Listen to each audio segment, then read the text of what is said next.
They threw lemonade at the waitress because she was too slow, filmed her humiliation, and walked out laughing. She stood there trembling but didn't break, just finished her shift with quiet dignity. What they didn't know, the woman they mocked for fun was married to the Mafia boss who owned the restaurant. And he hadn't built his empire by forgiving disrespect.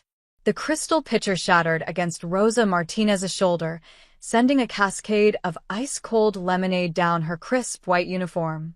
The entire dining room of Moretti's fell silent. She didn't scream. She didn't cry.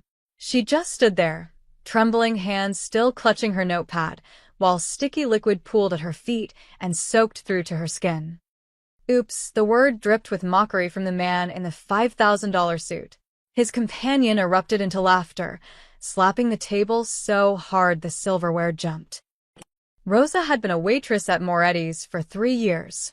She'd served politicians, celebrities, and some of the wealthiest people in Manhattan.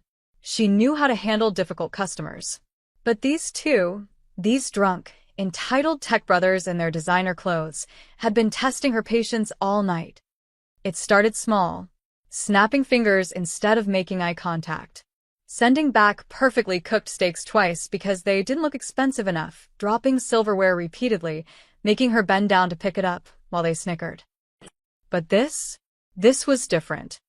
You know what your problem is? The pitcher thrower leaned back in his chair, gesturing with his whiskey glass. His name was Derek Chun, though Rosa didn't know that yet. You're too slow. We're important people. We don't have time for, he waved dismissively. Whatever this is. His business partner, Marcus Webb, pulled out his phone. Smile for the camera, sweetheart. You're about to be famous. Rosa's face burned. Not from anger, from humiliation. Every eye in the restaurant was on her. The other diners looked away uncomfortably. Her fellow waitstaff stood frozen, unsure whether to help or stay invisible. Gentlemen, her voice came out steady despite the tears threatening to break free. I apologize if our service hasn't met your expectations. Let me get you. Let me get you, Derek mimicked in a high-pitched voice. More laughter. Marcus was definitely recording now, his phone pointed straight at her dripping uniform. From the corner booth, a regular customer named Patricia Hayes watched the scene unfold. She was a retired schoolteacher who came to Moretti's every Friday for the lasagna. She'd seen Rosa serve tables with grace and warmth for years. This wasn't right. Patricia's hand moved to her own phone.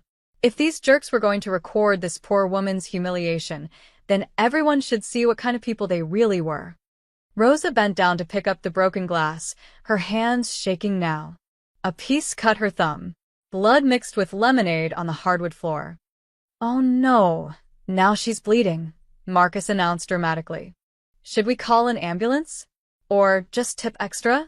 They dissolved into laughter again.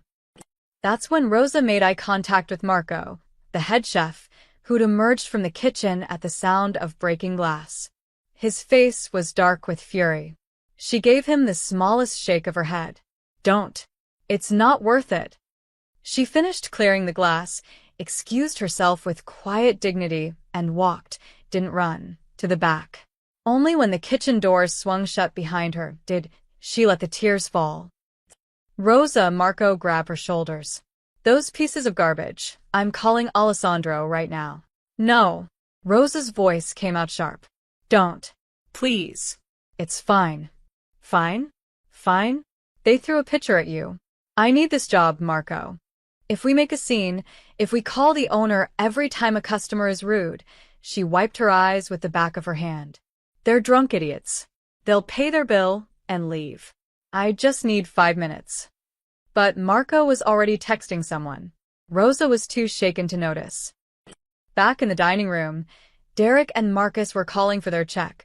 Still chuckling about the slow waitress, they left a 50-cent tip on a $400 bill and walked out into the Manhattan night, already forgetting what they'd done.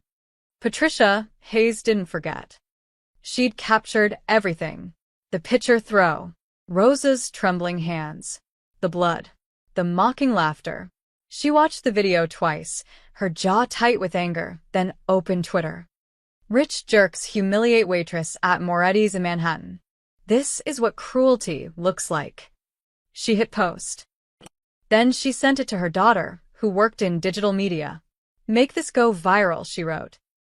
By the time Rosa had cleaned herself up, changed into a spare uniform, and finished her shift with 4 smiles, Patricia's video had 3,000 views. By midnight, when Rosa finally got home to her apartment in Queens, it had 50,000. By 3 a.m., it had 500,000. Rosa didn't know. She'd turned off her phone after the incident, too embarrassed to face the concerned texts from her sister. She just wanted to shower, sleep, and forget this nightmare ever happened. What she didn't know, what nobody in that restaurant knew except Marco, was that Moretti's wasn't just named after the owner. Alessandro Moretti didn't just own the restaurant. And Rosa Martinez wasn't just a waitress. She was Rosa Moretti, his wife. They'd kept it secret for safety reasons. His world and hers operated in very different circles. She'd insisted on keeping her maiden name at work, on maintaining her independence, on being treated like everyone else. Now, while Rosa slept fitfully in their bedroom, Alessandro Moretti sat in his downtown office watching the viral video for the 7th time. His face was granite. His jaw muscles twitched, the only sign of the volcano building inside. His phone buzzed. A text from Marco. She didn't want me to call you, but you needed to know. Alessandro set down his phone and opened his laptop. By dawn, he would know everything about Derek Chun and Marcus Webb. Where they lived, where they worked, every business they owned, every debt they owed, every weakness in their carefully constructed lives. They'd humiliated his wife for entertainment. Now he would teach them the most expensive lesson they'd ever learn. The only question was, how completely should he destroy them? Rosa woke to sunlight streaming through the curtains and the smell of coffee. For a blissful 3 seconds, she'd forgotten about last night. Then it all came rushing back, the lemonade, the laughter, the broken glass. She groaned and reached for her phone on the nightstand. 47 missed calls. 63 text messages. Her stomach dropped. The first message was from her sister. OMG, Rose, are you okay? You're all over Twitter. Her hands started shaking again as she scrolled through the others. Friends. Former co-workers. People she hadn't spoken to in years. All sending variations of the same thing. Links, concern, outrage. She opened Twitter. The video had 3 million views. No, her voice cracked. This couldn't be happening. She was a private person. She didn't want to be viral waitress girl or the face of workplace humiliation. You're awake, Alessandro's voice was soft from the doorway. He stood there in his tailored charcoal suit, holding 2 coffee cups, looking like he'd already been up for hours. Which he had. Alessandro, have you seen? I've seen it. He crossed the room and sat on the edge of the bed, handing her the coffee. Drink. You need it. She took a sip, but the coffee tasted like ash. Everyone knows. The whole world has seen me standing there like an idiot while they... Her voice broke. You stood there with dignity. His tone was flat. Too flat. Rosa had been married to Alessandro Moretti for 2 years. She knew that tone. It was the one he used right before something very bad happened to someone who'd crossed him. What are you going to do? She asked quietly. Have breakfast with my wife, he smiled, but it didn't reach his eyes. Come on. You need to eat. 10 minutes later, Rosa sat at their dining table in her robe, pushing scrambled eggs around her plate while Alessandro read something on his tablet. His breakfast sat untouched. You're not eating either, she pointed out. I'm reading. He turned the tablet toward her. It was a detailed profile. Derek Chin, 34, co-founder and CEO of Bytebolt Technologies. Stanford graduate. Net worth estimated at $47 million. Engaged to a fashion influencer. Drives a Tesla Model X. Owns a brownstone in Brooklyn Heights. How did you get all this? Rosa stared at the screen. Vincent sent it over an hour ago. Alessandro scrolled to the next page. This is his partner. Marcus Webb. Also 34. Stanford roommates. They built Bytebolt together. It's a logistics tech company. They optimize delivery routes for restaurants and retailers. Very successful. They just closed a Series B funding round for 80 million each. Rosa set down her fork. Alessandro. They have 3 major investors, 17 employees, and contracts with 43 businesses across New York. He continued scrolling, his voice clinical. Their technology relies on partnerships with trucking companies, hardware suppliers, and warehouse facilities. It's an elegant system. Very interconnected. Very vulnerable. Alessandro, please look at me. He set down the tablet. His dark eyes met hers, and for the first time since she'd known him, she saw something that frightened her. Not anger. Not rage. Something colder. Something calculating. They humiliated you in front of a room full of people, he said quietly. Then they made sure millions more could watch. They treated you like garbage for their entertainment. And now I'm supposed to what? Let it go? Forget it happened. I just want it to go away. I don't want revenge. I want my life back. Your life. He pulled out his phone and showed her the screen. Headlines from 3 different news sites. Tech brothers attack Waitress. Video shows restaurant abuse. Bytebolt founders face backlash after viral incident. They're already being exposed, Rosa said. See? The internet is handling it. The internet will forget by Monday. Alessandro's jaw tightened. I won't. His phone buzzed. He glanced at the screen. Vincent's here. I need to take this meeting. Meeting? Alessandro. It's Saturday morning.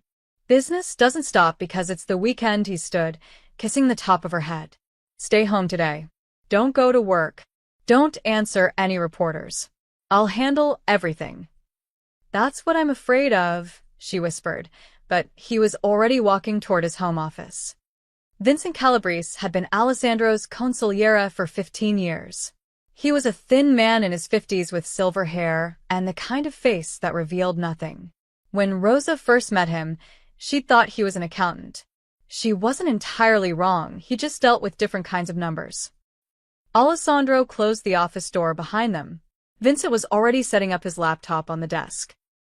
Talk to me, Alessandro said. Bytebolt Technologies. Vincent pulled up a flowchart on his screen. They've built an impressive company, but they're stretched thin. The Series B funding they just got? Most of it went to expansion, new markets, new hires, upgraded software. Their burn rate is high. Weaknesses. 3 major ones. Vincent highlighted sections of the chart. First, their entire operation depends on partnerships. They don't own trucks or warehouses. They coordinate them. Second, their main competitive advantage is speed. Any delays in their system, and clients jump to competitors. Third, their investors are impatient. Tech money always is. First sign of trouble, the vulture circle. Alessandro leaned forward. What happens if their partnerships start falling apart? Their whole system collapses. No partnerships, no service. No service, no revenue. No revenue. Vincent spread his hands. You can imagine the rest. How hard would it be to acquire their partners? Some of them? Easy. Most are small operations, always looking for better deals. The bigger ones would take more finesse. And money. Vincent studied Alessandro's face. How far do you want to take this? Alessandro thought of Rosa's trembling hands. The blood mixing with lemonade. The laughter. All the way, he said quietly. I want to know everyone they do business with. Every supplier, every contractor, every warehouse they rent space in.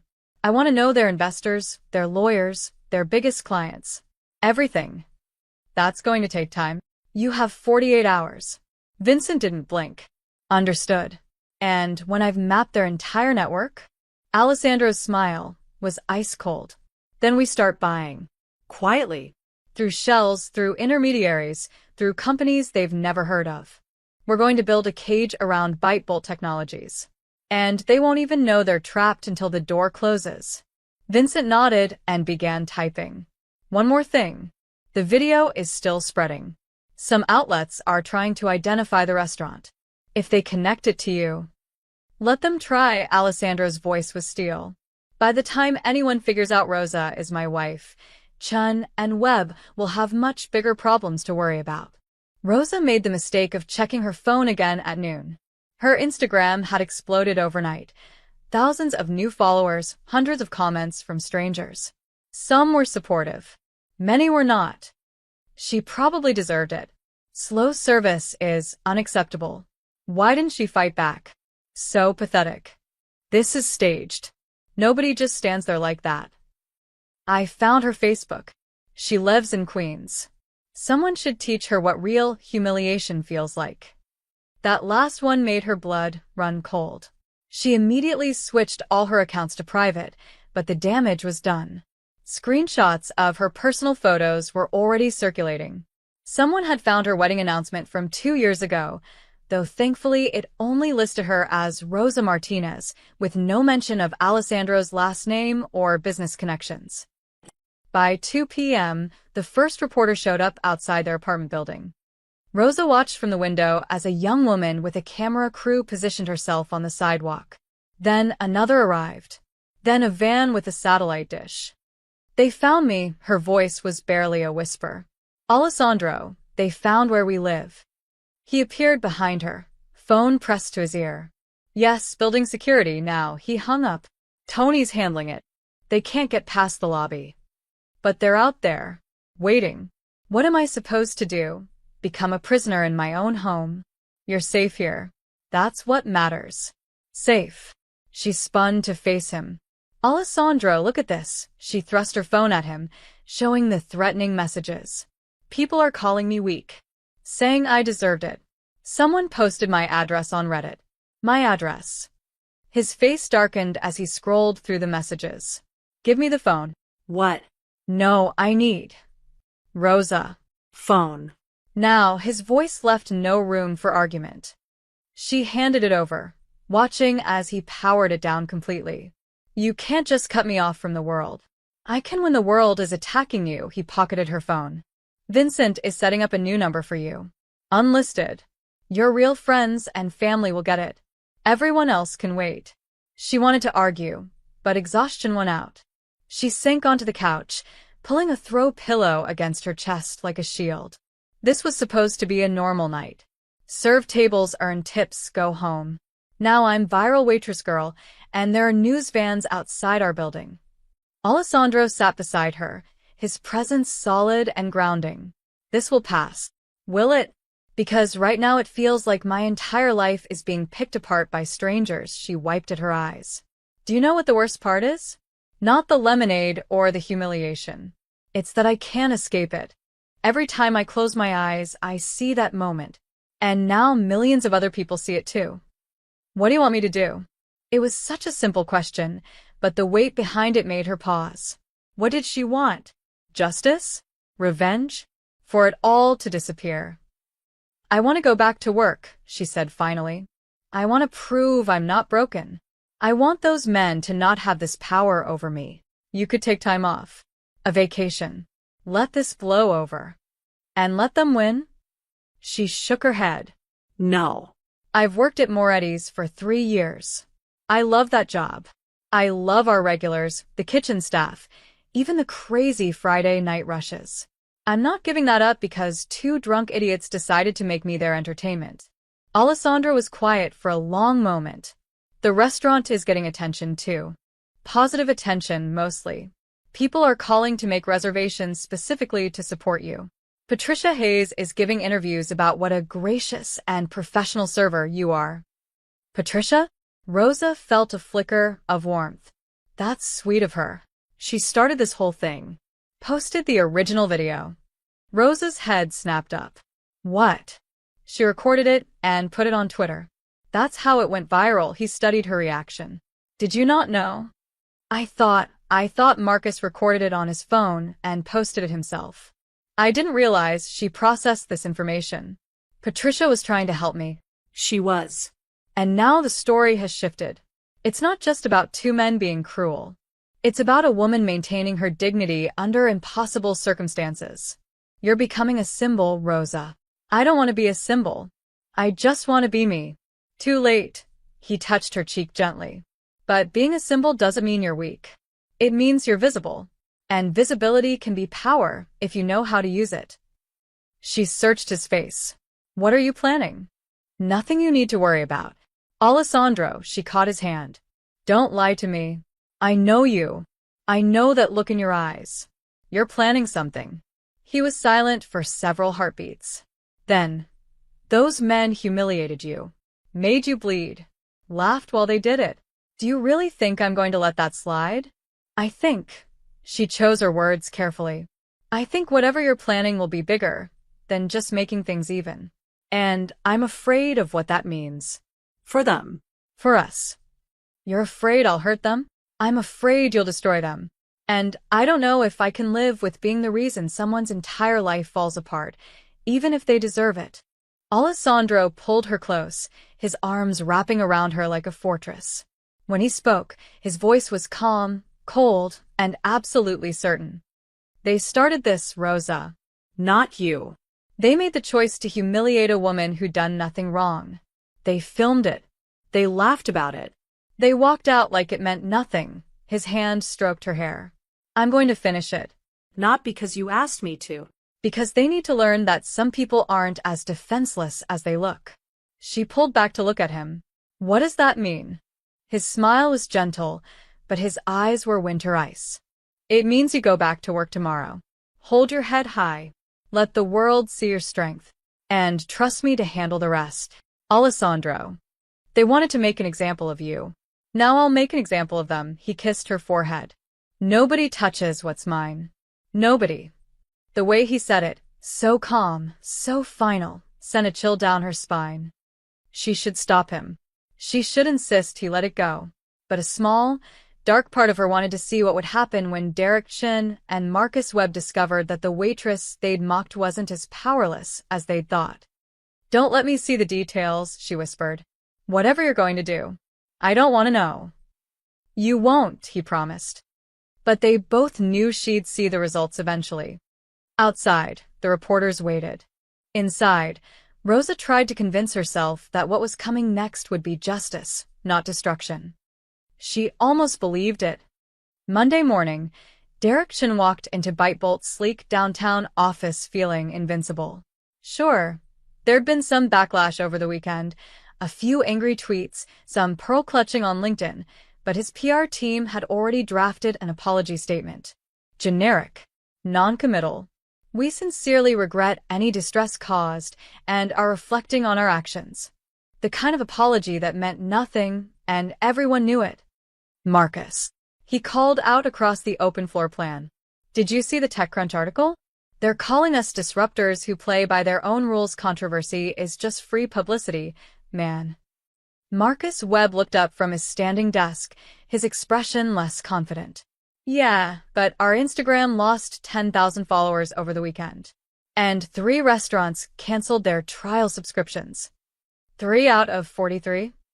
Derek waved dismissively. We'll sign 6 more by Friday. This is New York. People forget. Now, come on, we've got the investor call in 20 minutes. Let's talk about the Miami expansion.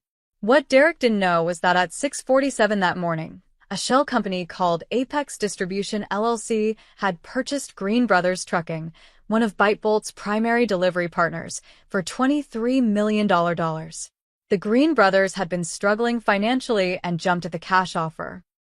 The paperwork was so clean, so professional, that they never thought to ask who really owned Apex Distribution. At 7:15 a.m., another shell company, Riverside Holdings, acquired a controlling stake in Mapleton Hardware Supply, which provided the GPS tracking devices ByteBolt used in all their route optimization systems. By 9:30 a.m., when Derek and Marcus were pitching their Miami expansion to board investors on a Zoom call, a third acquisition was being finalized. Skyline Warehouse Solutions, which stored inventory for 12 of ByteBolt's restaurant clients, had just agreed to sell to North Point Ventures. All 3 transactions were legal. All 3 were confidential. All 3 were orchestrated by Vincent Calabrese from a coffee shop in Midtown, using shell companies that traced back to shell companies that traced back to offshore accounts that eventually, if you knew where to look, led back to Alessandro Moretti. But nobody was looking. Yet. All right, gentlemen. Great call. Derek ended the Zoom with his signature confidence. They're going to approve the Miami budget. I can feel it. Derek Sarah Chun, their operations manager, appeared at his desk. No relation, despite the shared last name. We have a problem with this afternoon's deliveries. What kind of problem? Green Brothers just called. They're saying they can't fulfill our routes today. Something about new ownership restructuring their client priorities. Derek frowned. Green Brothers? They've been with us since day one. Call them back. Offer them a bonus if they need it. I did. They said it's not about money. Their new management is reviewing all existing contracts. They'll let us know in 48 hours if they can continue service. 48 hours? Marcus had walked over, his face tight with concern. We have deliveries scheduled for today. What are we supposed to do? Use our backup carrier, Derek said. That's why we have backups. Sarah shifted uncomfortably. Our backup is Peterson Logistics. I called them too. They're suddenly at full capacity. Can't take any new routes until next week. Derek's confidence flickered. What about? I've called everyone. It's like every trucking company in Manhattan is suddenly booked solid. That's impossible. Derek pulled up his laptop. It's Monday, not a holiday. No major events. Why would every carrier be at capacity? The answer, if he'd known where to look, was simple. They weren't.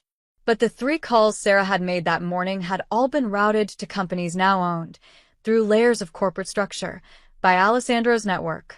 And they'd all been given the same instruction. Bytebolt gets nothing. By noon, Bytebolt had missed 6 deliveries. Angry restaurant owners were calling. One threatened to switch to a competitor immediately. This is bad, Marcus muttered, pacing the office. Really bad. Our whole business model is built on reliability. We miss deliveries, we lose clients. It's one day, Derek insisted, but his jaw was tight. Everyone has bad days. We'll sort it out. But it wasn't just one day. On Tuesday morning, Mapleton Hardware Supply sent a terse email, effective immediately. All GPS tracking devices would be $40 more expensive per unit. New pricing from new management. No negotiation. $40 per unit? Marcus stared at the email. We use 2,000 units. That's an extra 80 grand a year. Shop around, Derek said. Find another supplier. But when Sarah called their secondary hardware supplier, she got a recorded message. Thank you for calling. We are currently restructuring our client base and not accepting new contracts at this time. Their tertiary supplier? Same message. What the hell is going on? Derek stood in the middle of the office, bewildered. It's like every company we work with suddenly got new management at the exact same time. That's not possible, Marcus said, but his voice lacked conviction. Wednesday brought worse news.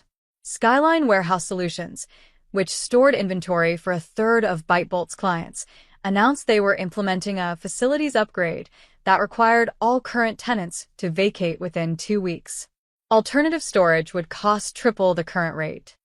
Derek called their contact at Skyline, a guy named Joe he'd played golf with twice.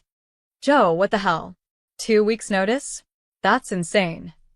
Not my call anymore, Derek. Joe sounded uncomfortable. New ownership took over. They're cleaning house, renegotiating everything. I'm lucky I still have a job. New ownership? Since when? Paperwork went through over the weekend. Some investment firm. They're tightening margins across the board. Derek hung up and looked at Marcus. For the first time, real fear flickered across both their faces. 3 of our major partners, Marcus said slowly, all bought out in the same week. All suddenly having problems with us specifically. You think someone's targeting us? Because of the video? I think. Marcus pulled up news articles on his phone. I think we really pissed off the wrong people. Look at this. That Waitress? The restaurant is called Moretti's.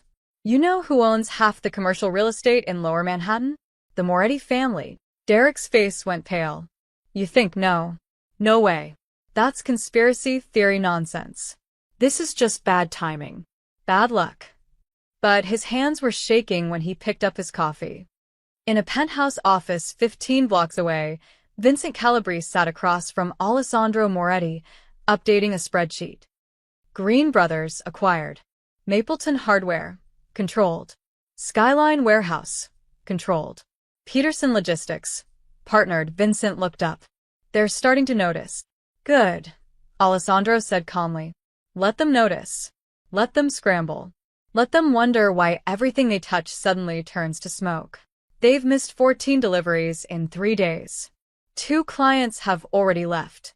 Their operations manager is making 30 calls a day trying to find new partners. And finding nothing, it wasn't a question. Nothing we don't control, Vincent smiled thinly. You've built a very effective cage, Alessandro. The cage is just the beginning. Alessandro stood, walking to his window overlooking the Manhattan skyline. Now we tighten it. Slowly. Let them think they can still find a way out. Let them exhaust every option. And when they're truly desperate, then what? Alessandro's reflection in the glass was ice cold.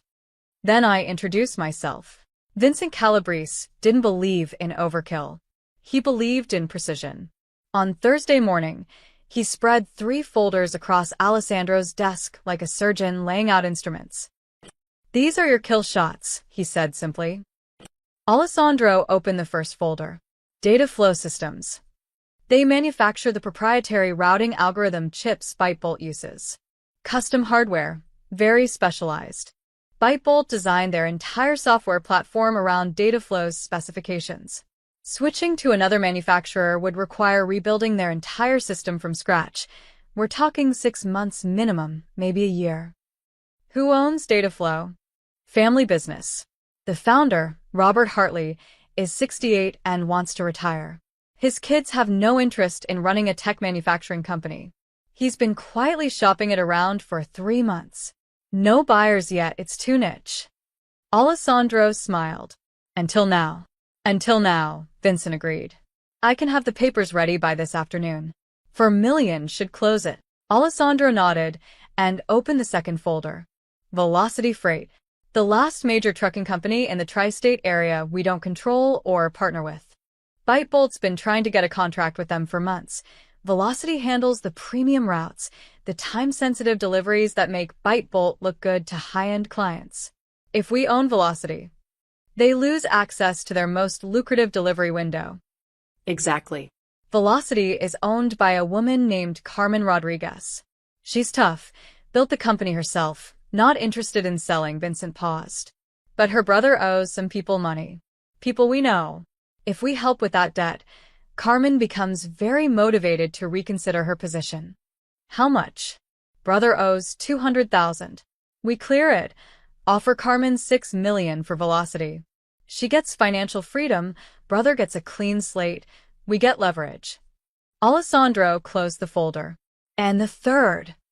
Vincent's smile was cold. This one's elegant. OptiServe Cloud Solutions. They provide the server infrastructure for ByteBolt's entire operation.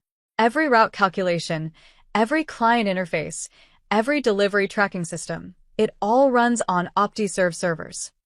If OptiServe has problems, ByteBolt's entire platform goes dark. No service, no deliveries, no revenue. Just panicked clients and dead software. Vincent leaned back. OptiServe is venture-backed. They're bleeding money, looking for a buyer. We can acquire them for $8 million. The current CEO doesn't even need to know why we want them. Alessandro studied all 3 folders. Data flow systems. Velocity Freight. OptiServe Cloud. 3 companies that probably didn't even know they were connected. 3 threads that, when pulled together, would strangle ByteBolt Technologies. Buy them all, he said quietly. Today, by 3 p.m., Dataflow Systems had new ownership. Robert Hartley signed the papers in his lawyer's office, tears in his eyes, grateful someone finally valued his life's work. He had no idea what the buyer actually planned to do with his company. By 5 p.m., Carmen Rodriguez's brother walked out of a very uncomfortable meeting with very relieved shoulders, his debt erased. Carmen signed the Velocity Freight papers an hour later, already planning her retirement in Florida. By 7 p.m., OptiServe Cloud Solutions announced new ownership to their confused employees via a company-wide email. The CEO assured everyone it was business as usual and an exciting new chapter. None of them mentioned Alessandro Moretti's name. None of the paperwork traced directly back to him. Vincent had made sure of that. But the cage was now complete. Friday morning, Derek Chin arrived at the office to find Sarah waiting at his desk, her face drawn. Dataflow sent a new contract, she said, handing him the papers.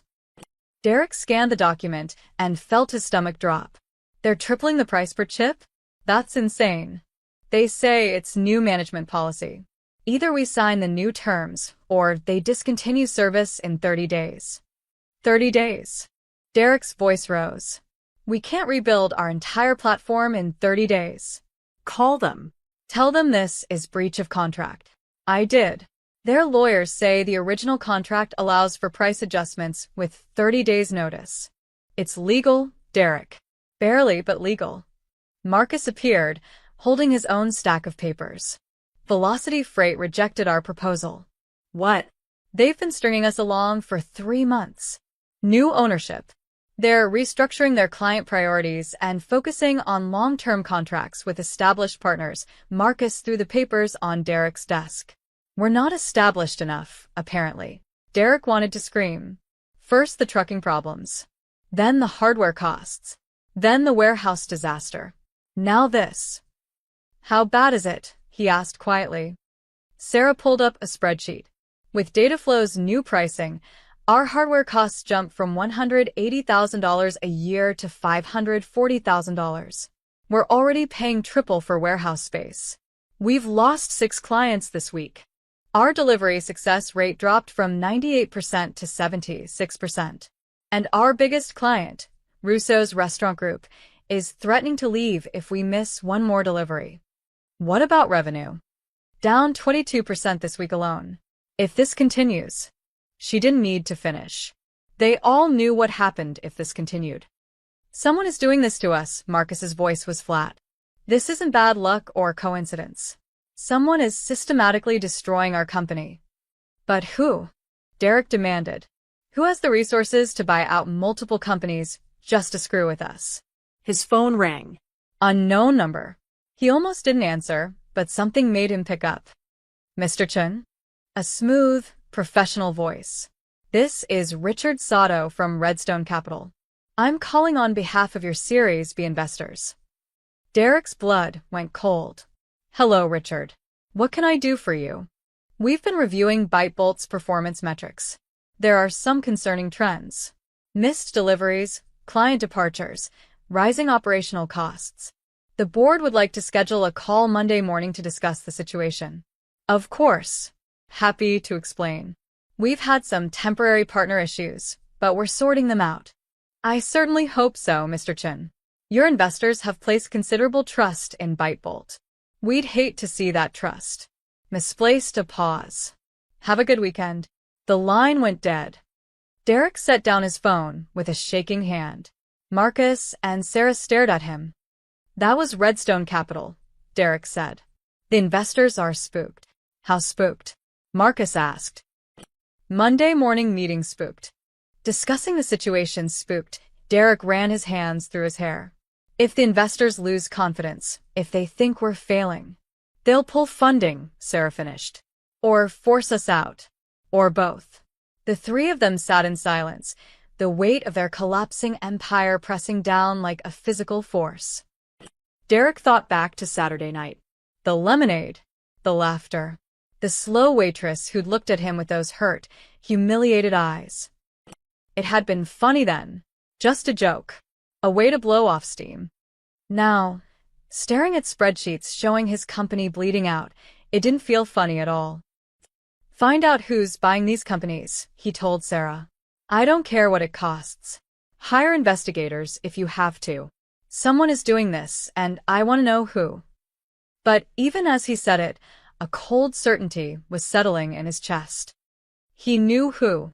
He just didn't want to believe it yet. Rosa stood outside Moretti's on Monday evening, staring at the familiar burgundy awning. She'd walked past this restaurant 1,000 times. Pushed through those brass-handled doors for 3 years without a second thought. Now it felt like walking onto a stage. You can do this, she whispered to herself. It's just work. But it wasn't just work anymore. Not after the video. Not after becoming the face of workplace dignity across social media. Not after the morning shows had called her an inspiration and think pieces had been written about her quiet strength in the face of privilege. She pulled open the door. The hostess, Jenna, looked up and immediately burst into tears. Rosa! Oh my God, Rosa! She rushed around the podium and threw her arms around her. We were so worried. Are you okay? Did they hurt you? I've been so angry I could barely sleep. I'm fine, Jenna. Really? Rosa gently extracted herself from the embrace. Is Marco in the kitchen? He's been like a bear all week. Kept saying you shouldn't come back until those men were. She stopped herself. He's been protective. Rosa made her way to the back, acutely aware that every staff member was watching her. The busboy gave her a thumbs up. The sommelier squeezed her shoulder as she passed. Two other waitresses stopped their prep work to smile at her with expressions that were equal parts admiration and pity. She hated it. Marco emerged from the kitchen, dish towel over his shoulder. His face cracked into a relieved smile. Rosa. Thank God, he pulled her into a brief, tight hug. How are you holding up? Everyone keeps asking me that, she said quietly. I just want to work. About that, he gestured to his office. Can we talk for a minute? Her stomach sank. Are you firing me? What? No. God, no. The opposite, he closed the office door behind them. Rosa, do you know what this week has been like? We've had reservations booked solid for the next month. People are calling specifically to be seated in your section. We've gotten letters, flowers, even a marriage proposal sent to the restaurant for you. A marriage proposal? From someone in Wisconsin who's moved by your grace under pressure. Marco shook his head. You've become, I don't even know what to call it, a phenomenon. I just want to be a waitress, Marco. I know. But that's not really an option anymore, is it? He spoke gently. People see you differently now. The staff sees you differently. You're not just Rosa, who works Section 3 and always remembers to refill water glasses. You're Rosa who stood there with dignity while entitled jerks tried to break you. That's not fair, her voice cracked. I didn't ask for this. I didn't want to be some symbol. I just wanted to get through my shift. Life doesn't always ask permission before it changes everything.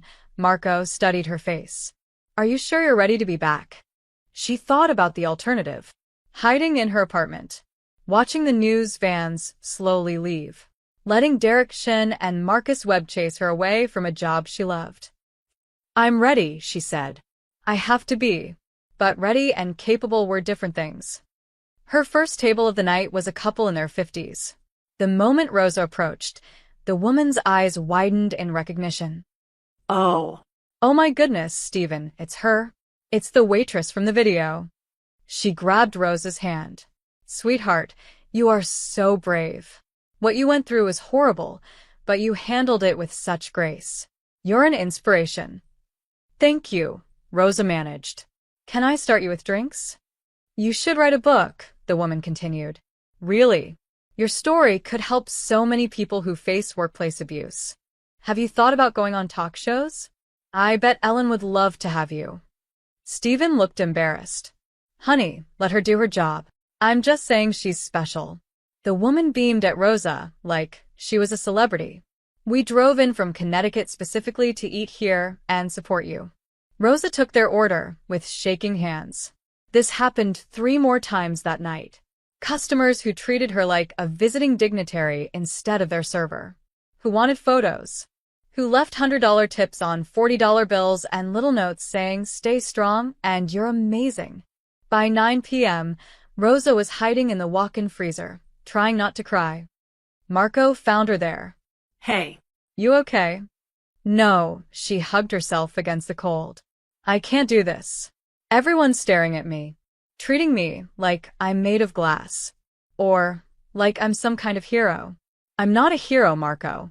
I'm just a person who got humiliated and now can't escape it. You want to quit? The question hung in the frozen air. Did she? It would be easier. She could find another restaurant, one where nobody knew her face. Start over somewhere quiet. I don't know, she whispered. Maybe. That night, she told Alessandro. They sat on the couch in their living room, the city lights glittering through the windows. I thought going back would make things normal again, she said. But it's worse. Everyone treats me differently. I'm not Rosa anymore. I'm Lemonade Girl, or that brave waitress, or worst of all, an inspiration.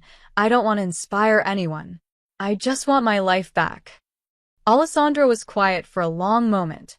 What did you feel when that picture hit you? She blinked at the question. What? In that moment, when the lemonade splashed over you and they laughed, what did you feel? Rosa closed her eyes, remembering. Humiliated. Small. Powerless. And when you finished your shift that night, when you could have walked out but didn't, I felt, she searched for the word, stronger than them, like they'd tried to break me and failed. That's grace, Rosa, he took her hand. Not the pretty, easy kind. The hard kind. The kind that stands up when everything in you wants to collapse. You showed everyone what real strength looks like. I don't feel strong. I feel exhausted. Strength and exhaustion aren't opposites. He turned to face her fully. You stood with grace. Now, let them see what grace backed by power looks like. What do you mean? His smile was dangerous and gentle at the same time. I mean, don't quit. Don't hide. Don't let them chase you away from something you love. You go back tomorrow and the next day and the day after that. You hold your ground. And what will you be doing? What I do best, he kissed her forehead. Making sure those who hurt you understand exactly how expensive their entertainment was. She should have asked more questions. Should have demanded to know his plans. But part of her, the part that still felt sticky lemonade running down her back, still heard that mocking laughter, didn't want to know. Don't let me see it, she said finally. Whatever you're doing, I don't want the details. You won't see anything, Alessandro promised. Except Chen and Webb learning the most important lesson of their lives. Which is? His eyes were cold steel. Some people look defenseless. But everyone has someone who would burn the world down for them. Rosa shivered and pulled closer to him, wondering if she should feel guilty for not stopping what was coming. She didn't feel guilty at all. The email from Russo's restaurant group arrived at 7:43 a.m. on Wednesday. Marcus read it twice, hoping the words would somehow change. Dear Bytebowl Technologies, due to continued service disruptions and missed delivery windows, we are terminating our contract effective immediately. We will be transitioning to OptiRoute Solutions. Please cease all deliveries and return any Russo's branded materials within 48 hours. Russo's wasn't just a client. They were the client. 27 locations across Manhattan and Brooklyn. Nearly 30% of Bytebolt's monthly revenue. Derek, Marcus's voice sounded hollow as he walked into the CEO's office. We lost Russo's. Derek looked up from his laptop, his face already haggard from a week of crisis management. What? They're gone. Effective immediately. Switching to OptiRoute. For a moment, Derek just stared. Then he stood up, walked to his window overlooking the city, and very quietly said, Fuck. It gets worse, Marcus continued. OptiServe sent an email at 6 a.m. They're implementing emergency maintenance on our servers this Friday. 4-hour shutdown window. Right in the middle of our busiest delivery period. They can't do that. We have contracts. SLA guarantees. They say it's critical infrastructure updates. Non-negotiable. Marcus dropped into a chair. Derek, we're hemorrhaging. Russo's is gone. We lost Chen's grocery chain yesterday. Park Avenue Catering last week. Our client list is down to 31 from 43. That's 12 clients in 2 weeks. I know the numbers, Marcus. Do you know this one? Our delivery success rate is now at 61%. 61%, Derek. We promised 98% minimum. Our competitors are at 95%, he laughed bitterly. We're not just losing. We're being obliterated. Derek's phone buzzed. Then Marcus's. Then every phone in the office seemed to light up simultaneously. Sarah burst through the door, her face pale. The OptiServe shutdown? It's not 4 hours. I just got off the phone with their support team. It's 3 days. Friday through Sunday. Complete service interruption. That's impossible, Derek said. We have deliveries scheduled. We have clients depending on us. Not anymore, Sarah's voice was shaking. I've gotten 6 cancellation emails in the last 20 minutes.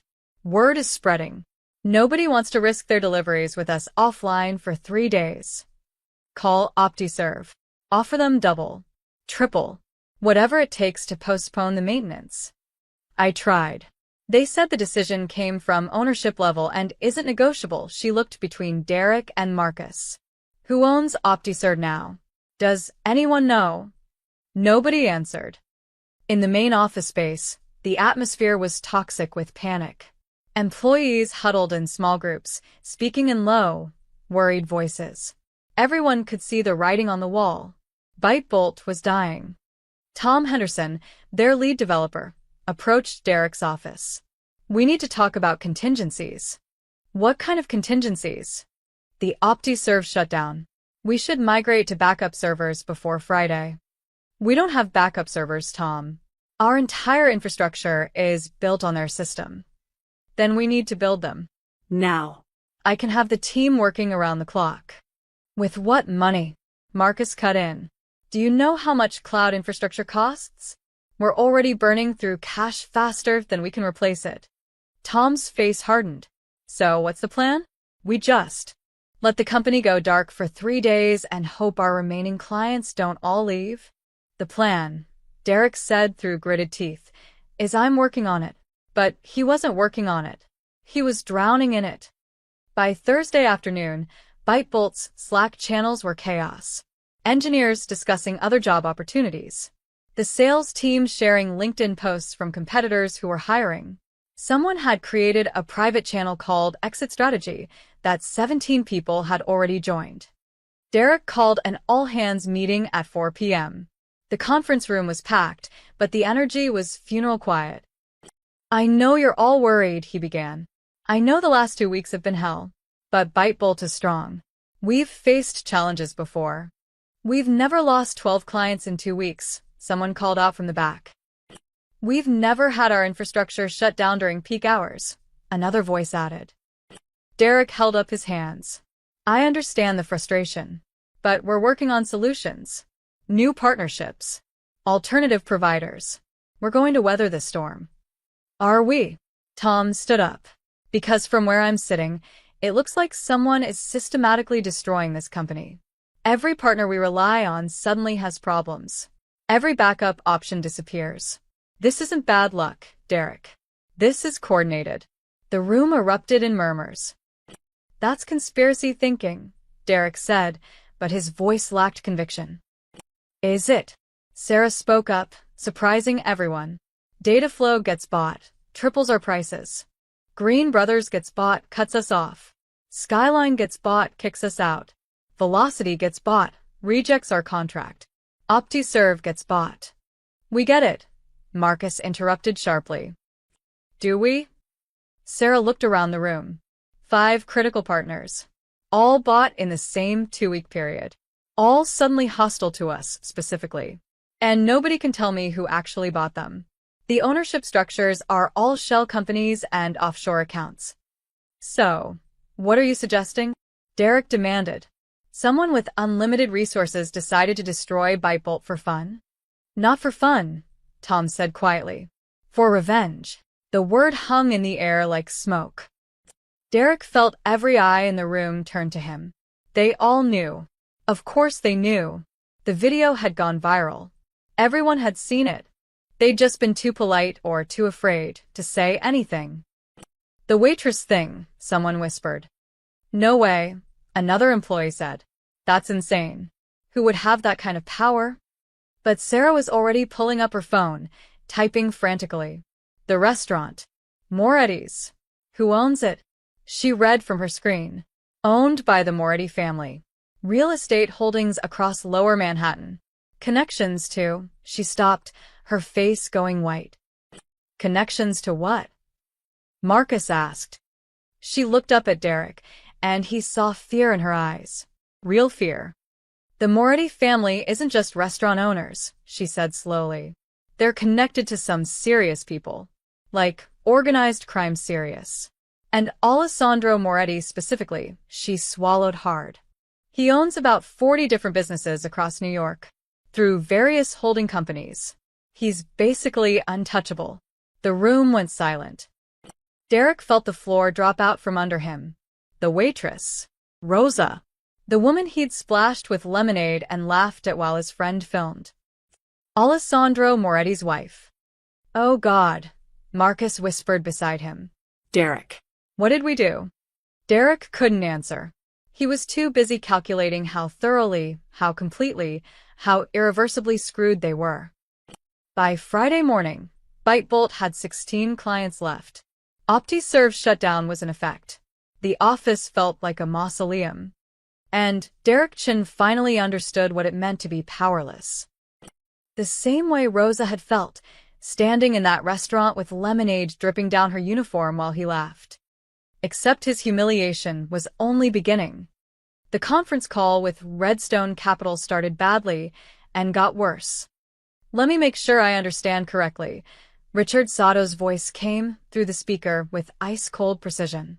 In 2 weeks, you've lost 27 clients, your operational costs have increased by 340%, and your platform was completely offline for 72 hours. Derek sat at the head of BiteBolt's conference table, Marcus beside him, both looking like defendants at their own trial. On the screen, 6 faces stared back at them. The investment partners who'd bet $80 million on BiteBolt's future. We experienced some unexpected infrastructure challenges, Derek began. Unexpected. Jennifer Park, another partner, cut him off. Mr. Chin, we've reviewed the timeline. 5 of your critical partners were acquired within a 2-week window. All 5 immediately became hostile to your business. Our analysts don't believe in coincidence on this scale. We're exploring all possibilities. Are you being targeted? Richard asked bluntly. Because if someone is waging economic warfare against BiteBolt, we need to know. Now. Derek exchanged a glance with Marcus. They'd spent 3 days debating whether to tell the investors about their suspicions. About the viral video. About Alessandro Moretti. There may be personal factors involved, Marcus said carefully. Personal factors? Jennifer leaned toward her camera. What does that mean? An incident occurred 2 weeks ago. At a restaurant. It involved. Derek's throat was dry. It involved us and a member of the waitstaff. The incident was recorded and went viral. The investors stared. You're telling us, Richard said slowly, that this company's collapse is connected to you two being rude to a waitress. When he said it like that, it sounded absurd. Impossible. Like conspiracy theory nonsense. Except the numbers didn't lie. We believe the restaurant owner may be connected to the acquisitions, Marcus said. We've tried to verify, but what? Our lawyers can't trace the ownership structures. Everything leads to shell companies. There was a long, dangerous silence. Let me be very clear, Richard said. Redstone Capital invested $80 million in BiteBolt Technologies based on your projections, your leadership, and your business model. That model is now in ruins. Your client base has collapsed. Your operational infrastructure is compromised. And you're suggesting this is because you threw lemonade at someone's employee? It's more complicated than. I don't care how complicated it is. Jennifer's voice rose. You have 2 weeks to stabilize this company, or we're exercising our contractual rights. That means removing you from leadership, bringing in interim management, and either selling whatever's left or shutting down entirely. 2 weeks isn't enough time to. Then you'd better work fast. Richard's face was stone. Find out who's doing this. Fix it. Or say goodbye to your company. This call is over. The screen went black. Derek put his head in his hands. Marcus sat motionless beside him. We're going to lose everything, Marcus whispered. 4 years of work. Everything we built. Gone. Not yet. Derek looked up, his eyes desperate. We fight back. We hire investigators. We find out exactly who bought those companies, and we what, Derek? Sue them? They haven't done anything illegal. Buying companies is legal. Changing contract terms with proper notice is legal. They're strangling us with perfectly legal moves. So, we just give up? I don't know. Marcus stood, pacing. I don't know what we do. We can't trace the ownership. We can't find the buyer. We can't even prove their IS a coordinated attack. It just looks like really, really bad luck. Derek's phone buzzed. Then Marcus's. They both looked down at the identical text from an unknown number. Mr. Chun, Mr. Webb. I represent certain parties interested in discussing ByteBolt's current difficulties. A private meeting can be arranged. Saturday, 8 p.m., Continental Club, private dining room. Come alone. This is your only opportunity. They stared at the message. It's him, Marcus breathed. It has to be, or it's a scam. Or a trap. You think we have a choice? Marcus showed Derek the message again. This is someone with real information. Someone who knows what's happening to us. We need to take this meeting. Derek wanted to refuse. Wanted to tell Marcus they should go to the police, or hire bodyguards, or do literally anything except walk into a private meeting with whoever was systematically destroying their lives. But what choice did they have? We bring lawyers, Derek said finally. The text says come alone. I don't care what it says. We're not walking into some private room without representation. If someone wants to talk business, we talk with lawyers present. They hired Morrison and Associates, the best corporate litigation firm they could find on short notice. Cost them $15,000 just for the consultation. Alan Morrison was a shark in a tailored suit. He listened to their story with increasing concern. Let me understand, he said. You believe someone has acquired 5 separate companies for the sole purpose of damaging your business? Yes. And you believe this is retaliation for a personal incident? Yes. And you can't prove any of it. Derek and Marcus said nothing. Morrison leaned back. Gentlemen, even if we could trace these acquisitions back to a single source, which we can't because they're structured specifically to prevent that, there's no crime here. Buying companies is legal. Changing contract terms is legal. What you're describing is economic competition, not criminal conspiracy. But it's targeted. Derek protested. It's deliberate. Prove it. In court. With evidence, Morrison folded his hands. You can't. Which means legally you have no recourse. Whoever is doing this knows exactly how to operate within the law while destroying you. So, what do we do? Marcus asked. Take the meeting, Morrison said. Find out what they want. Maybe they're willing to negotiate. Maybe there's a settlement option. But go in knowing you're in a very weak position. How weak? Morrison's smile was grim. You're bleeding out, gentlemen. And whoever scheduled this meeting knows it. They're not inviting you to negotiate as equals. They're inviting you to surrender. Saturday evening, Derek and Marcus stood outside the Continental Club in their best suits, feeling like they were walking to their own execution. Morrison waited in a car across the street, ready to intervene if things went wrong. Though what intervening would accomplish, none of them knew. The maitre d' was expecting them. Mr. Chun, Mr. Webb, right this way. He led them through the elegant restaurant to a private dining room in the back. Heavy oak door. Soundproofed walls. The kind of room where important deals were made and broken. The kind of room where men with real power operated. Your host will be with you shortly, the maitre d' said, and closed the door behind him. Derek and Marcus waited in suffocating silence. 2 minutes. 5. 10. Then the door opened. Alessandro Moretti walked in. He was younger than Derek expected. Early 40s, impeccably dressed, with a kind of calm that came from absolute confidence. No bodyguards. No lawyers. Just him and a leather folder. Derek felt his knees go weak. Marcus made a small sound in his throat. Alessandro closed the door, walked to the head of the table, and sat down. He didn't smile, didn't threaten, just looked at them with eyes that could have been carved from ice. Gentlemen, he said quietly, I believe you've been looking for me. Alessandro Moretti didn't look like a man who just spent 2 weeks dismantling a multi-million-dollar company. He looked like someone ordering dinner. Derek found his voice first. Mr. Moretti. We. We wanted to meet with you. To discuss. I know what you want to discuss. Alessandro's voice was soft, almost gentle. It was somehow more terrifying than if he'd shouted.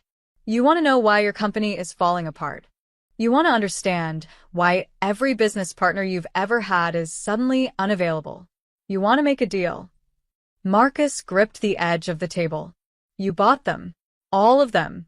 Data Flow, Green Brothers, Skyline. I have diverse business interests. Alessandro opened the leather folder, pulled out several sheets of paper, and slid them across the polished wood. But we're not here to discuss my portfolio. We're here to discuss yours. Derek picked up the papers with shaking hands. It was a purchase agreement. Bytebolt Technologies. All assets, patents, software, warehouse leases, client contracts, everything for $800,000. $800,000? Derek's voice cracked. Bytebolt is worth $47 million. We just raised $80 million in Series B funding. You raised $80 million, Alessandro corrected. Past tense. Your company was worth $47 million. Right now, it's worth whatever I'm willing to pay. And I'm being generous. This is extortion. No. Extortion is illegal. Alessandro leaned back in his chair. This is business.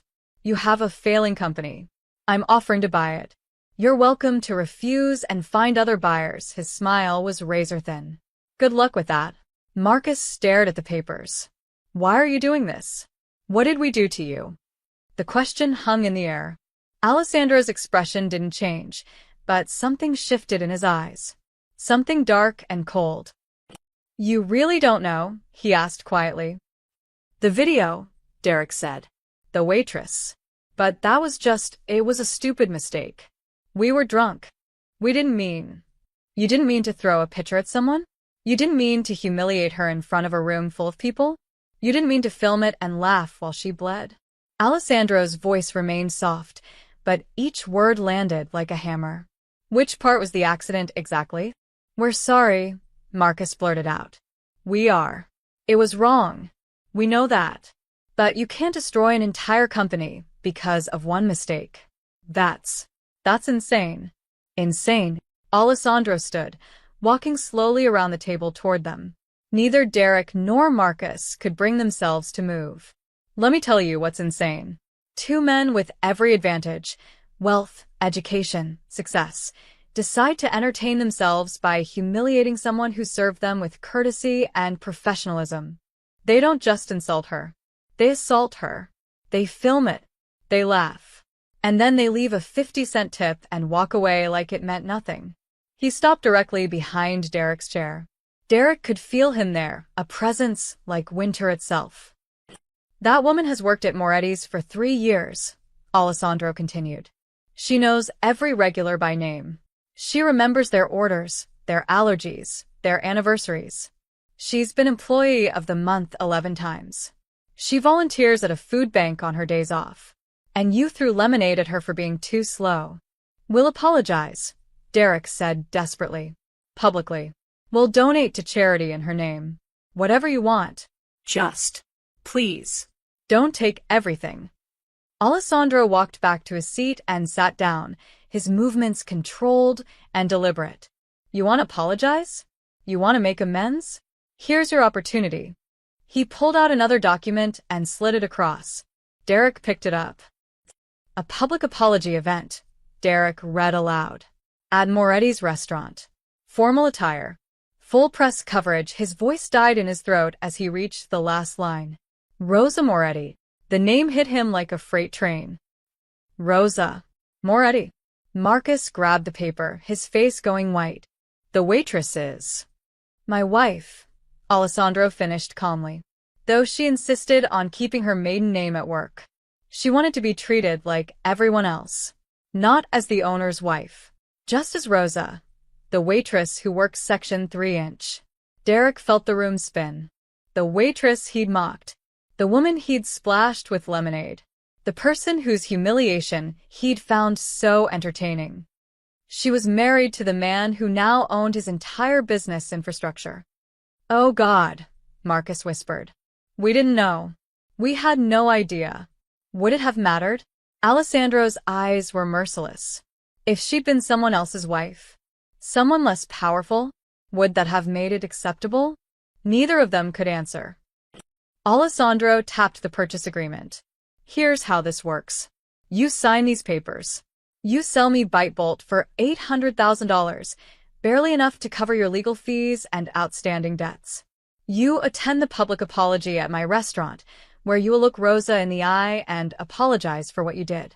In front of cameras. In front of the city. You will mean it." "And if we refuse?" Derek asked, though he already knew the answer. "Then I don't buy BiteBolt. I let it collapse. Your investors will force you out within a week. You'll have to declare bankruptcy. Your reputation in the tech industry will be destroyed. Every future venture you attempt will be associated with a company that imploded because you couldn't treat a waitress with basic human decency." Alessandro's smile was ice. "And I'll still own 60% of the logistics infrastructure in Manhattan. Your competition will thrive on the ashes of your failure." He pushed the papers closer. "Sell," he said quietly, "or watch everything burn." Derek looked at Marcus.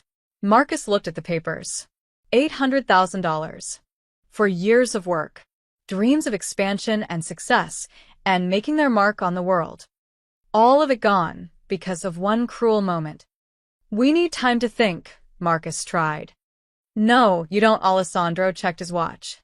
"Your Series B investors are meeting tomorrow morning to vote on removing you from leadership. If you sign now, we can issue a joint press release tonight. BiteBolt Technologies acquired by Moretti Ventures in strategic partnership. You get to save face. Keep your dignity.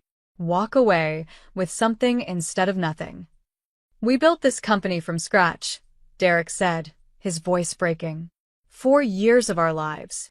"Rosa's been building her career for longer," Alessandro replied. "And you try to destroy it in 3 minutes. For a joke." The words hung there, undeniable and damning. Derek picked up the pen. His hand shook so badly, he could barely grip it. "Where do we sign?" Alessandro pointed to the signature lines. "Here." "And here." "And initial here." Derek signed. Then Marcus. Each signature felt like cutting off a piece of himself. When it was done, Alessandro collected the papers and stood. "The apology event is next Friday, 7 p.m. Be on time. Wear appropriate attire. And gentlemen." They looked up at him, 2 broken men in expensive suits. "Learn something from this," Alessandro said. "Power isn't about how many people you can humiliate. It's about how thoroughly you can dismantle those who try." He walked out, leaving them sitting in the private dining room with the ruins of their empire scattered across the table. Marcus put his head in his hands and wept. Derek just stared at the closed door, finally understanding what Rosa must have felt that night. Powerless. Small. Destroyed. Except when it happened to her, she'd stood with dignity. He'd signed away everything he'd built and still felt like a coward. The press release went out at 11 p.m. Saturday night. BiteBolt Technologies acquired by Moretti Ventures in strategic partnership. Founders Chun and Webb to remain as advisors during transition period. The tech blogs picked it up immediately. By Sunday morning, the narrative was everywhere. BiteBolt sold after operational struggles and tech darlings exit after rapid decline. Some articles mentioned the viral video. Most focused on the business angle, the mysterious collapse, the failed partnerships, the convenient timing of Moretti Ventures swooping in to acquire the struggling company. Nobody except Derek, Marcus, and Alessandro knew the real price. $800,000 for a company that had been worth 60 times that amount 3 weeks ago. Derek sat in his Brooklyn brownstone Sunday afternoon, staring at the wire transfer confirmation on his laptop. After taxes, legal fees, and splitting with Marcus, his share was $287,000. Less than he'd made in a single year as BiteBolt CEO. His fiancée, Chelsea, found him there at 4 p.m., still in yesterday's clothes, surrounded by empty coffee cups. Derek? What's wrong? You didn't come to bed last night. He couldn't look at her. We sold Bytebolt. You. What? I thought you were just having temporary problems. You said you were meeting with someone to fix things. We sold it. For nothing. For less than nothing, his voice was hollow. It's over, Chelsea. Everything we built. Gone. She sat beside him, taking in the devastation on his face. I don't understand. How did this happen? That video. The waitress, he finally met her eyes. She was Alessandro Moretti's wife. Chelsea's face went pale. Even she, who worked in fashion and barely followed business news, knew that name. Everyone in New York knew that name. Oh my God, Derek. What did he do? He took everything. Derek laughed bitterly. Legally. Perfectly. He bought out every company we worked with, choked our business until we were drowning, and then offered to buy the corpse for pennies.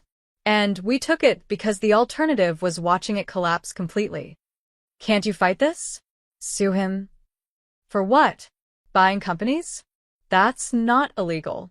He never threatened us. Never broke any laws. He just squeezed. Until there was nothing left but surrender. Chelsea was quiet for a long time. The apology video you guys posted last week. That wasn't enough. Apparently not. Derek pulled up the email Alessandro's lawyer had sent. We have to do a public apology. In person. At his restaurant. This Friday. With press coverage. That's humiliating. The word hung between them. Humiliating. Like standing in a room full of people with lemonade dripping down your uniform. Like bleeding while strangers laughed. Yeah, Derek said quietly. I guess it is. Across town, Marcus Webb sat in his apartment with his lawyer, Alan Morrison, going through what was left of his options. There has to be something, Marcus insisted. Some legal recourse. Some way to prove he targeted us deliberately. Morrison shook his head. I've been over this a dozen times. Every acquisition was legal. Every contract change followed proper procedure. Yes, the timing is suspicious. Yes, the coordinated nature suggests deliberate action. But suspicion isn't evidence. And even if we could prove it was deliberate, so what? He's allowed to buy companies. He's allowed to change contract terms. There's no law against being a very strategic competitor. He destroyed us for revenge. Prove it. In court. With documentation showing his explicit intent to harm Bytebolt specifically because of a personal grievance, Morrison spread his hands. You can't. Which means you have no case. Marcus slumped in his chair. So we just take it? Show up Friday and grovel. You made a deal. You signed papers. You took his money, not much money, but his money nonetheless. Now you fulfill your end of the bargain. Morrison started packing his briefcase. My advice? Make the apology genuine. Mean it. Because if Alessandro Moretti thinks you're being insincere, I guarantee he has ways to make your life even more difficult than it already is. How is that possible? He already took everything. Morrison paused at the door. He took your company. He could still take your reputation, your future employment prospects, your ability to ever work in tech again. Right now, you're founders who sold their struggling company. You can recover from that. But if you piss him off further? He shook his head. I've seen what happens to people who make enemies of men like Alessandro Moretti. They don't just lose once. They keep losing. After Morrison left, Marcus called Derek. Are we really doing this? Marcus asked. The apology? Do we have a choice? We could refuse. Leave town. Start over somewhere else. With what money? What reputation? Derek's laugh was harsh. He won everything, Marcus. The company, the contracts, the assets. All we have left is the chance to walk away with some dignity. If we refuse the apology, we lose that too. I can't believe it came to this. One stupid night. One cruel joke. It wasn't a joke, Derek said quietly. We need to stop calling it that. It wasn't a joke. It was assault. It was humiliation for our entertainment. And now we're paying for it. You sound like you think we deserve this. Derek thought about Rose's face in that video. The way she'd stood there, trembling but not crying. The blood on her hand from the broken glass. The dignity in her silence. "Maybe we do," he said. On Monday morning, Rosa found Alessandro in his study, reading through financial reports. "Vincent told me," she said from the doorway, "about Bitebolt, about the sale." Alessandro set down his papers. "And you didn't tell me. You said you'd handle it, but you didn't tell me you were going to take everything from them." "I told you not to ask for details."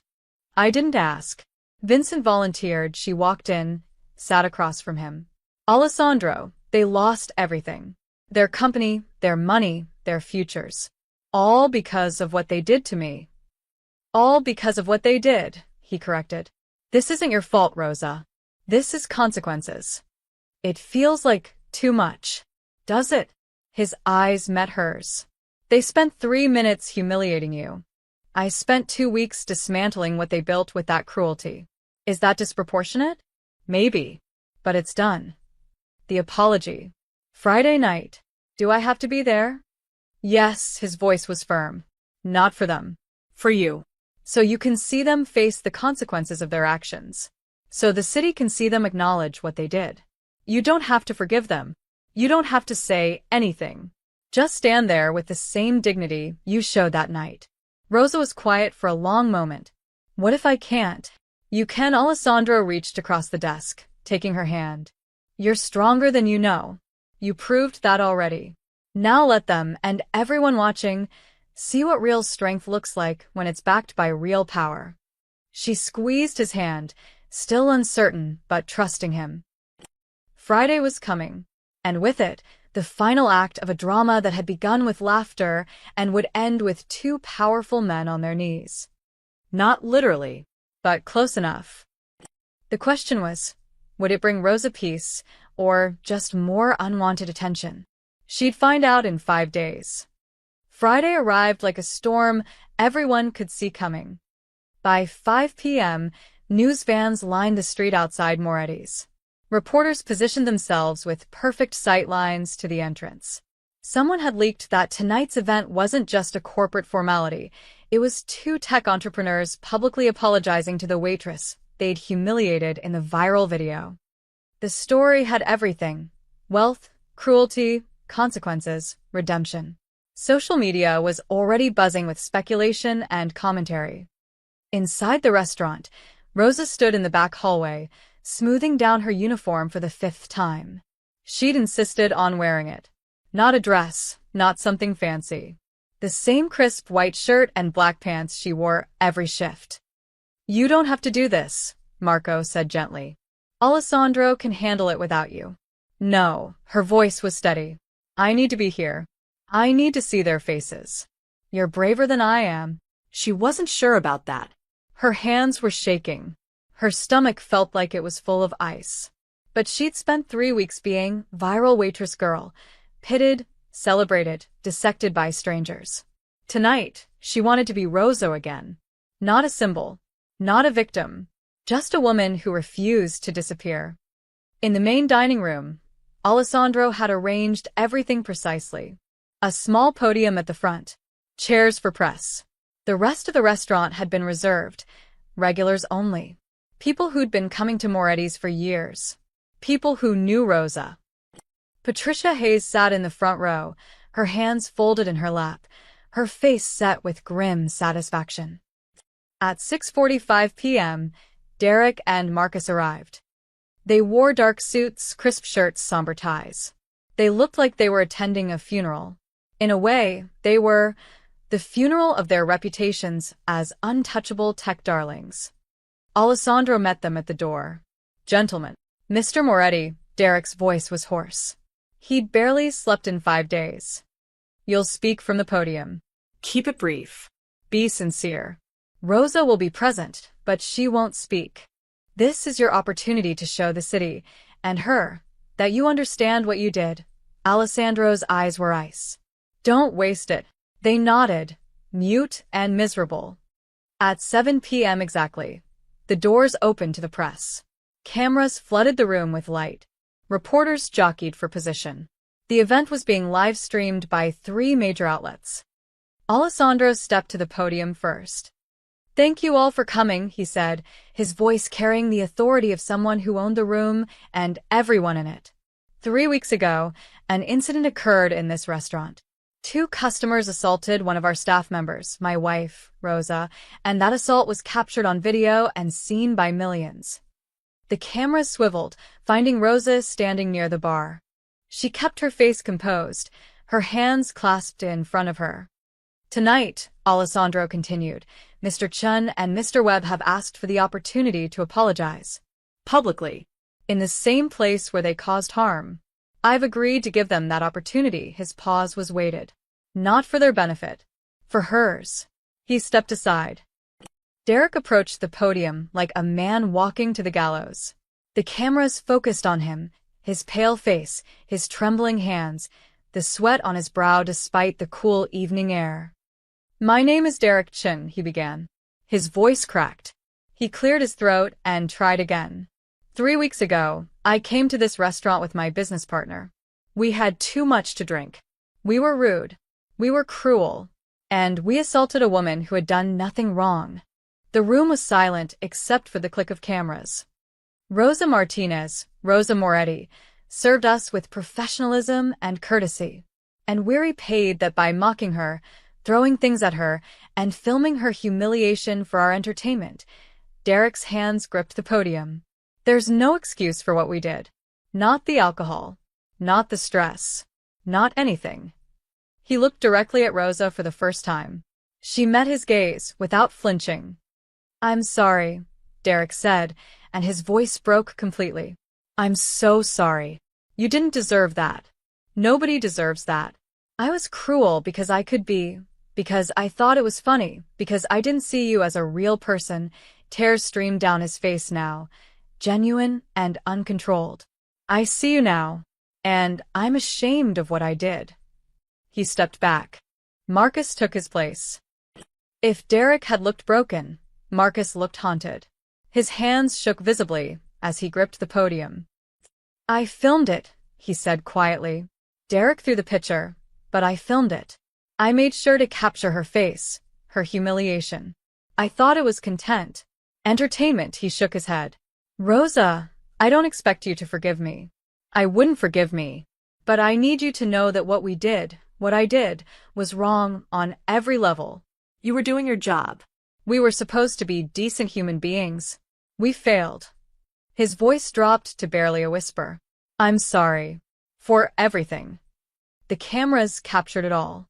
2 powerful men, tears streaming, voices breaking, apologizing to a waitress in front of the entire city. Rosa stood silent throughout. She didn't cry, didn't smile, didn't gloat. She just stood there with the same quiet dignity she'd shown that night, the dignity that had started all of this. When Marcus stepped away from the podium, Alessandro returned. "Rosa," he said gently, "do you want to say anything?" Every eye in the room turned to her. The cameras zoomed in. The reporters leaned forward. She could say anything, could condemn them further, could accept their apology, could tell her story in her own words. Instead, she walked forward slowly, her footsteps echoing in the silent room. She stopped in front of Derek and Marcus, looking at them with eyes that had seen their worst and survived it. "I accept your apology," she said quietly. Not warmly. Not with forgiveness. Just acknowledgement. What you did hurt me. What happened after hurt me too. The attention, the scrutiny, the loss of my privacy. I hope you've learned something from this. I hope nobody else has to learn the way I did."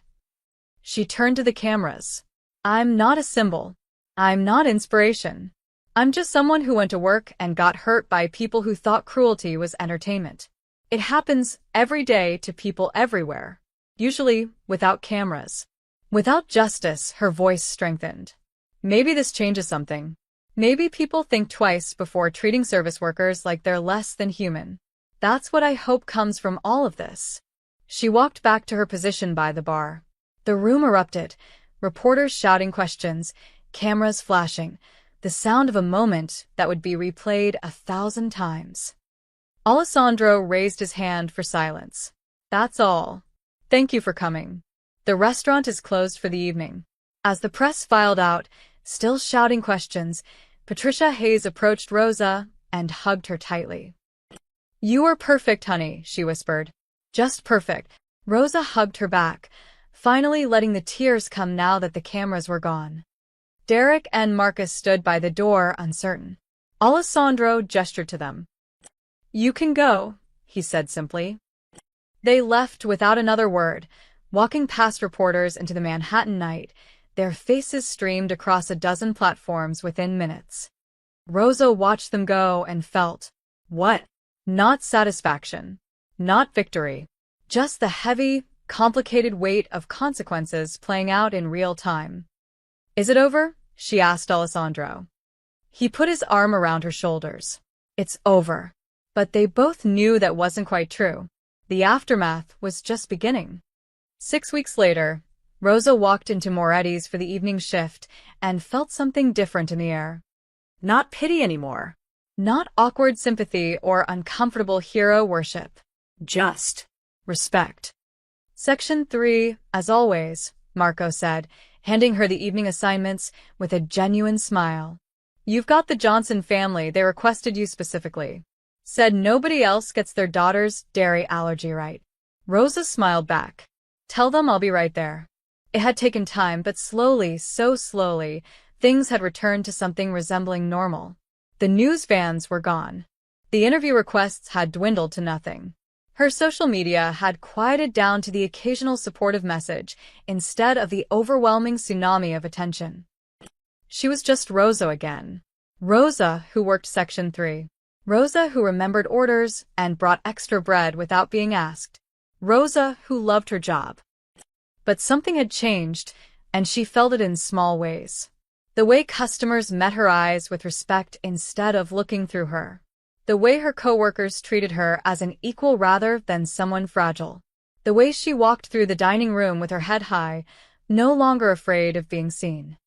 The viral video hadn't broken her. It had revealed something she'd always had but never fully claimed, her own strength. Rosa, Patricia Hayes called from her usual booth. Come here, I want to introduce you to my book club. We've been discussing workplace dignity, and I've been boring them all with stories about you. Rosa laughed a real laugh and went to meet them. Just another Friday night at Moretti's. Across town, Derek Chin sat in a coffee shop with his laptop, applying for jobs. Not CEO positions. Not even executive roles. Those doors had closed the moment Bytebolt Technologies became synonymous with cautionary tale. His LinkedIn was still active, but the connection requests had stopped. The networking calls had dried up. He was applying for senior manager positions now. Sometimes mid-level. Anywhere that would look past the Google results when they searched his name. His engagement had ended 3 weeks ago. Chelsea had been kind about it, but the writing was on the wall. She'd signed up for a future with a successful tech CEO, not a disgraced founder still figuring out how to rebuild from rubble. Some days, Derek wondered if he deserved any of this. Other days, he watched that video, still online, permanently, and knew exactly what he deserved. The lemonade, the laughter, the casual cruelty of two men who'd had everything and thought it made them invincible. They'd learned otherwise. Marcus had moved to Seattle. Fresh start, new city, far from the wreckage. They barely spoke now. Too much shared shame, too much reminder of who they'd been. Derek lived alone in a smaller apartment, worked on his job applications, and tried to figure out who he was when he wasn't defined by success. It was the hardest education he'd ever received. Meanwhile, in a penthouse office overlooking Manhattan, Alessandro Moretti reviewed quarterly reports with Vincent. The logistics network is performing better than projected, Vincent said, pulling up charts. Bytebolt's old clients transitioned smoothly. The delivery infrastructure we acquired has increased efficiency across 17 partner restaurants. Revenue is up 31% in the sector. Alessandro nodded, scanning the numbers. Bytebolt's technology, once used to humiliate and destroy, now strengthened his empire. The companies he'd acquired weren't just leverage anymore. They were assets, carefully integrated into his broader operations. Green Brothers Trucking, Data Flow Systems, Velocity Freight, OptiServe Cloud, all running smoothly under new management, generating steady profits, contributing to a network that now controlled over 60% of Manhattan's logistics infrastructure. What had started as revenge had become empire building. And Chen? Webb. Alessandro asked. Chen still in New York, job hunting. Webb moved to Seattle, working at a mid-sized tech company in middle management. Neither are any threat. Vincent closed his laptop. You broke them completely, Alessandro. They'll never recover their former positions. Alessandro was quiet for a moment, thinking about Rosa. How she'd stood in that restaurant, tears in her eyes but voice steady, accepting an apology that could never undo the harm. How she'd gone back to work the next day, and the day after that, refusing to be chased away from something she loved. They broke themselves, he said finally. I just made sure they paid the full price. That evening, Alessandro picked Rosa up from work. She slid into the car, tired but content, smelling faintly of garlic and rosemary from the kitchen. Good shift, he asked. Good shift, she confirmed. The Petersons left a 30% tip and a note saying I'm the best server in Manhattan. They're not wrong. She laughed and leaned her head on his shoulder. You know what's strange? I thought I'd never feel normal again after everything. But tonight, for the first time in weeks, I just felt like Me. not viral waitress girl. Not a symbol. Just Rosa. You were always just Rosa, Alessandro said. The world just finally caught up. They drove through Manhattan as the city lights flickered to life. Two people who understood different kinds of power. Rosa's power was quiet, the power of dignity, of standing firm when everything said to break. Alessandro's power was louder, the power of resources and connections, and the ability to dismantle empires. Together, they were formidable. What had begun as a cruel joke, lemonade splashed for entertainment, laughter at another's pain, had ended with the complete destruction of everything Derek Chen and Marcus Webb had built. Not through violence. Not through anything illegal. Just through the patient, methodical application of power wielded by someone who understood that the strongest force isn't always the loudest. Sometimes power doesn't roar. Sometimes it squeezes. And sometimes, when cruelty meets consequence, the world learns an old lesson in a new way. Everyone has someone who would burn it all down for them. Rosa just happened to be married to a man who had the matches, the gasoline, and the patience to watch it burn slowly. Two men had learned the most expensive lesson of their lives. And Rosa Martinez Moretti went back to work, untouchable and unbroken, serving tables with the same grace that had started everything. Only now, everyone knew what grace backed by power looked like. The end.